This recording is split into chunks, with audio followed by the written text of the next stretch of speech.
أمير المؤمنين السلام عليك يا برفت الأرباب. آقا ایرانی‌ها خیلی دوست داره تا کار به استخونشون میرسه میرن یه گوشه میگن یا آقا شنیدم به حسین خیلی اساسی قسم بدم یا کاجی بلکم البچه حسین اکشف کربالا به حق اخی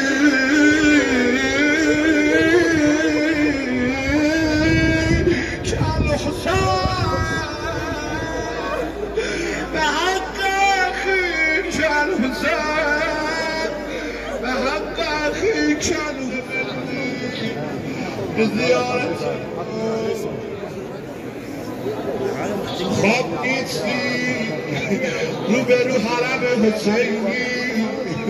آرزو داشتی بیا کربلا اینم تو و حرم حسین.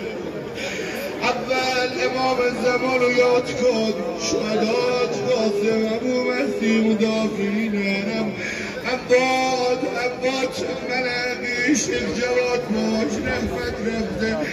همه عباد فید ببرن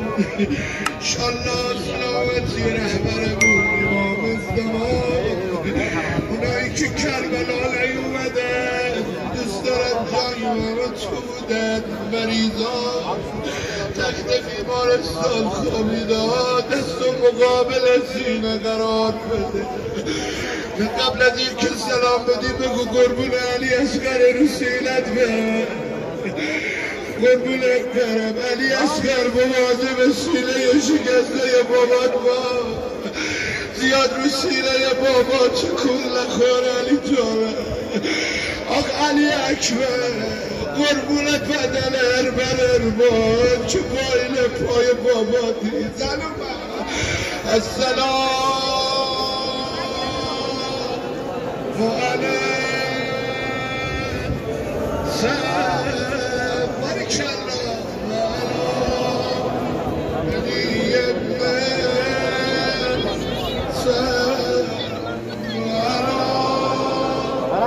نبي دارن سلام میدن بگه سلام تموم بشه سلام حلوات المصطفى من الخلصين أصحاب سد بهرب بالفاس السلام عليك يا قمر بني هاشم السلام عليك يا قمر العشيرة السلام عليك يا أمير المؤمنين السلام عليك يا برفت الأرباب. آقا ایرانی‌ها خیلی دوست داره تا کار به استخونشون میرسه میرن یه گوشه میگن یا آقا شنیدم به حسین خیلی اساسی قسم بدم یا کاجی بلکم البچه حسین اکشف کربالا به حق اخی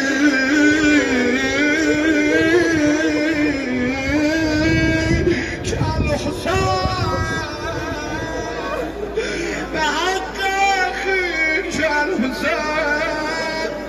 به حق اخی کل حسین قمر فادمی عبدالله سالی با عزت و با آبرو با گریه بر حسین